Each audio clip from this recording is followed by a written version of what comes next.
والذین اذا ذکروا بآیات ربهم لم یخروا علیہا صما وعمیانا، اور وہ جب کہ انہیں ان کے رب کی آیتیں یاد دلائی جائیں تو ان پر سے بہرے اندھے ہو کر نہیں گرتے۔ یعنی اللہ کے نیک بندوں کی عادت یہ بھی ہے کہ جب ان کے سامنے اللہ تعالیٰ کی آیتیں بیان کی جاتی ہے تو وہ اس پر غور کرتے فکر کرتے ہیں، اور خوف کی آیتیں ہوتی ہیں تو ان پہ خوف طاری ہو جاتا ہے، اور بشارت کی آیتیں ہوتی ہیں ان پہ بشارت کی خوشی طاری ہو جاتی ہے، معرفت کی آیتیں ہوتی ہیں تو معرفت میں غور کرتے ہیں فکر کرتے ہیں۔ یہ کافروں کی طرح سے نہیں ہے کہ اندھے بہرے ہو کر جو ہے اس کے پاس سے گزر جائیں یا اس پہ سے گر جائیں، فرمایا کہ ایسے نہیں ہے۔ والذین یقولون، اور پھر ساتھ ساتھ دعا کرتے ہیں، اور وہ جو عرض کرتے ہیں ربنا هب لنا من ازواجنا وذریاتنا قرۃ اعین واجعلنا للمتقین اماما، اور وہ عرض کرتے ہیں ہمارے رب ہمیں دے ہماری بیویوں سے اور ہماری اولاد سے آنکھوں کی ٹھنڈک، یعنی دعا کرتے ہیں کہ ہماری بیویوں سے بھی ہمیں آنکھوں کی ٹھنڈک دکھا اور ہماری اولاد سے بھی آنکھوں کی ٹھنڈک دکھا۔ تو آنکھوں کی ٹھنڈک سے مراد یہ نہیں ہے کہ دنیاوی اعتبار سے ان کی بیویاں بڑے کام کی ہوتی ہیں اور ان کے بیٹے وغیرہ بڑے ماہر ہوتے ہیں، بڑے دنیاوی صلاحیتوں کے ماہر ہوتے ہیں، اس سے مراد یہ نہیں ہے۔ فرمایا کہ اس سے مراد یہ کہ نیک بیویاں اور نیک اولاد ہیں جو نماز روزے کے پابند ہوں، دین اسلام پہ عمل کرنے والے ہوں، اللہ کے نافرمانیوں سے بچنے والے ہوں، فلمیں ڈرامے گانے بازی سے پرہیز کرنے والے ہوں، وہ نیک اولاد ہوتی ہے جو باپ کی آنکھوں کی ٹھنڈک ہوتی ہے۔ جو نیک آدمی کی آنکھوں کی ٹھنڈک اللہ تعالیٰ کی فرمانبرداری میں ہوتی ہے، اور برے آدمی کی آنکھوں کی ٹھنڈک دنیا کمانے میں ہوتی ہے، دنیا کے لیے کوشش کرنے میں ہوتی ہے۔ یہ فرق ہے نیک اور برے آدمی کا۔ برا آدمی اگر اس کی اولاد گناہ کرے، جو کچھ کرے لیکن پیسے کما کے دے، بولتا ہے بڑا اچھا ہے، میرا بیٹا بڑا پیارا ہے۔ اور نیک آدمی کو ہوتا ہے کہ اولاد کی نیکیاں دیکھ کے خوش ہوتا ہے، اور یہی اللہ کے نیک بندوں کا طریقہ ہوتا ہے، آنکھوں کی ٹھنڈک۔ تو جب انسان سکون میں آتا ہے، جس چیز سے سکون ملتا ہے تو اس کو کہتے ہیں کہ آنکھوں کی ٹھنڈک۔ پھر دو وجہ، ایک عربی میں ایک وجہ یہ بھی ہے، عربی میں کہتے ہیں کہ جب کسی انسان کو غم کے آنسو نکلتے ہیں تو گرم ہوتے ہیں، لیکن جب خوشی کے آنسو نکلتے ہیں تو ٹھنڈے ہوتے ہیں۔ تو خوشی کے آنسو میں آنکھیں ٹھنڈ ہو جاتی ہیں، اور گناہ غم کے آنسو سے انسان کی آنکھیں گرم ہوتی ہیں۔ تو عربی میں کہتے بھی اللہ تعالیٰ تمہاری آنکھوں کو ٹھنڈا کرے۔ تو یہ یہاں پر یہی ہے کہ اللہ تعالیٰ سے دعا کرتے کہ اللہ ہماری بیویوں میں سے اور ہماری اولاد میں سے ہمیں نیک اولاد دے دے جو ہماری آنکھوں کی ٹھنڈک کا باعث بنے، اور ہمیں متقیوں کا امام بنا دے، وجعلنا للمتقین اماما، پرہیزگاروں کا پیشوا بنا دے۔ اب یہ دیکھیں، ایک تو پرہیزگار ہوتا ہے، متقی ہوتا ہے، مگر اللہ تعالیٰ سے دعا کیا کرائی جا رہی ہے نیک بندوں کے ذریعے کہ تو صرف نیک نہ بنا، بل نیکیوں میں جو سب سے بڑھ کر ہے، یعنی جو ظاہر سی بات ہے، ہم کہتے ہیں جاہلوں کا سردار، تو جاہلوں کا سردار اس کو کہا جاتا ہے کہ جہالت میں سب سے بڑھ کر ہوتا ہے، ٹھیک ہے۔ تو اسی طرح جب کہتے ہیں عالموں کا سردار، تو اس شخص کو کہا جائے گا جو علم میں سب سے بڑھ کر ہو۔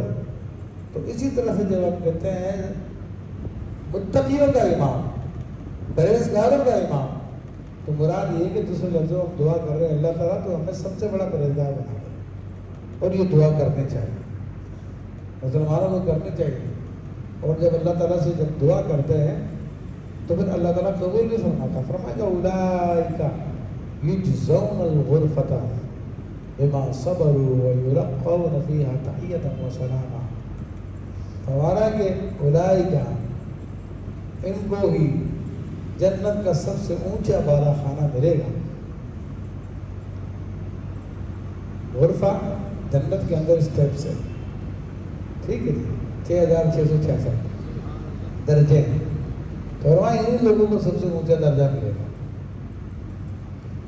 تو اب اونچے درجے والے جنت کی کیا بات ہے، اللہ اکبر۔ اونچے درجے والے در ایسے نہیں جو ہمارے یہاں پہ آج کل 20-25 منزلہ عمارت کھڑی کر دیتے کہتے ہیں کہ وہ اوپر والی بلڈنگ پر ہے، وہ سب سے اونچی جگہ پر ہے۔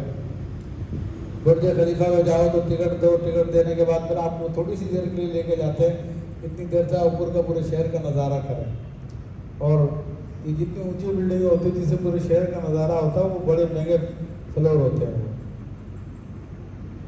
ایسے نہیں ہے، جنت کے اندر اونچے اونچے درجے ایسے ہوں گے کہ جیسے کہ آج آپ ستاروں کو دیکھتے ہو، وہ فلانا ستارہ، وہ فلاں ستارہ، اتنی دور کے درجات ہوں گے۔ وہ صدیق اکبر کا مقام، وہ سیدنا علی رضی اللہ تعالیٰ کا، وہ فلاں صحابی کا مقام، ایسے اونچے اونچے درجے ہوں گے۔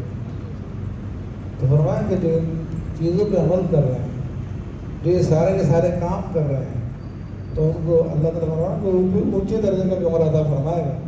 یہ زون الغرفہ تھا، سب سے غرفہ کمرے کو بولتے ہیں، بالا خانے کو بولتے ہیں، یعنی اوپر کی بلڈنگ، تو یہ ان لوگوں کو اللہ تعالیٰ عطا فرمائے گا۔ اور وہاں پہ کیا حال ہوگا؟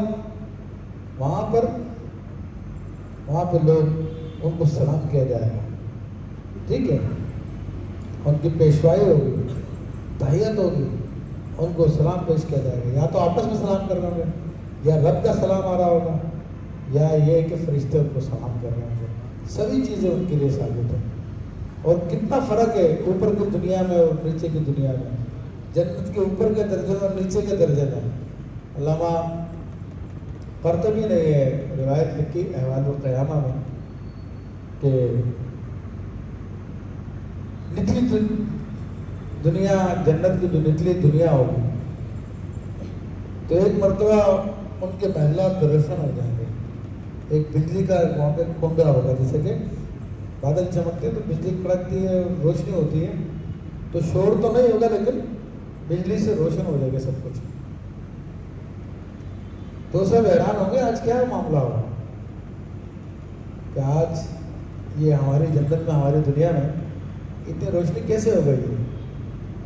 تو انہیں بتایا جائے گا کہ آج اوپر والی جنت کا ایک جنتی نے ذرا گردن نکال کے تمہاری دنیا کی طرف دیکھا، یہ اس کی چہرے کی چمک ہے جو تمہارے در و دیوار، تمہارے گھر بار روشن ہو گئے۔ ایسے اونچے اونچے وہ درجے ہوں گے۔ تو وہ کہا کہ ملیں گے کب؟ بما صبر، صبر کیا جنہوں نے۔ صبر کس بات کو کیا؟ تو کوڑے مارنا تھا جو صبر کیا ہے؟ کوئی عذاب ہو رہا تھا جو صبر کیا؟ نہیں، یہ نفس کی خواہشات پہ صبر کیا کہ فجر کا ٹائم ہوتا ہے، نفس بولے سو جا، آرام کر لے، اس کو قربان کرتا ہے، نفس کی خواہش کو پر صبر کرتا اور کھڑا ہوتا ہے اللہ تعالیٰ کے بارگاہ میں۔ رات کو نیند چڑھی ہے، بولے سو جا، بعد میں پڑھ لیا نماز، کہا نہیں، پہلے نماز پڑھو پھر سو جاؤ۔ یہ صبر کرنا ہے۔ رمضان کے روزے تپتی دھوپ ہے، اس میں دل چاہتا کہ روزے نہ رکھو، ڈیوٹی میں بھی جانا، سارے کام کرنا، کہا نہیں، اس پہ صبر کرتا ہے اور روزے رکھتا ہے۔ سردیوں میں ٹھنڈے پانی سے وضو کرنا، اس میں صبر کرنا، جماعت کے لیے حاضر ہونا، یہ صبر کرنا۔ یہ دین پہ عمل کرنے کے لیے نفس سے مقابلہ کرنا پڑتا ہے، نفس کی خواہشات کو کچلنا پڑتا ہے۔ اس لیے فرمایا یہ خواہشات کو کچلنا بار بار ہوتا ہے، اور جب کہ جہاد ہوتا ہے اس میں ایک دفعہ نفس کچلا جاتا ہے، شہید ہو جاتا، ختم ہو جاتی کہانی۔ لیکن اس پریکٹیکل لائف میں بار بار نفس کو قتل کرنا ہوتا ہے۔ اس لیے فرمایا رجعنا من الجہاد الاصغر الى الجہاد الاکبر، کہ ہم جب جہاد سے لوٹے صحابہ کرام، آپ علیہ السلام نے فرمایا کہ آپ چھوٹے جہاد سے ہم بڑے جہاد کی طرف آ گئے، کیونکہ یہاں پہ قدم قدم پر آپ کو اپنے نفس سے مقابلہ کرنا پڑتا ہے، اور جو لوگ اس میں مقابلہ نہیں کرتے اور نفس کے سامنے ہار جاتے ہیں تو اس میں لوگ کافروں کا طرز عمل اختیار کر لیتے ہیں۔ اپنے نفس کی باتوں میں آ کے نہ فجر کا پتہ، نہ ظہر کا پتہ، نہ عشاء کا پتہ، دنیا داری کے چکر میں لگے رہتے ہیں، نمازوں کو چھوڑ دیتے ہیں۔ تو فرمایا کہ صبر کرنے کی بدولت یہ اونچے درجے کی جنت ملے گی، اور اس میں پھر سلامتیاں ان کو پیش کی جائیں گی۔ دنیا میں بار بار مرا تھا نا، تو وہاں پہ بار بار سلامتیاں ملیں گی۔ خالدین فیہا، اور ہمیشہ اس میں رہیں گے، یعنی تھوڑی دیر کے لیے نہیں گئے، اب ہمیشہ اس میں رہیں گے۔ حسنت مستقرا و مقاما، کیا ہی اچھے ٹھہرنے کی اور بسنے کی جگہ ہے۔ شوق دلایا جا رہا ہے جنت کا کہ مومنو یہ کام مشکل نہیں ہے، کرو یہ کام۔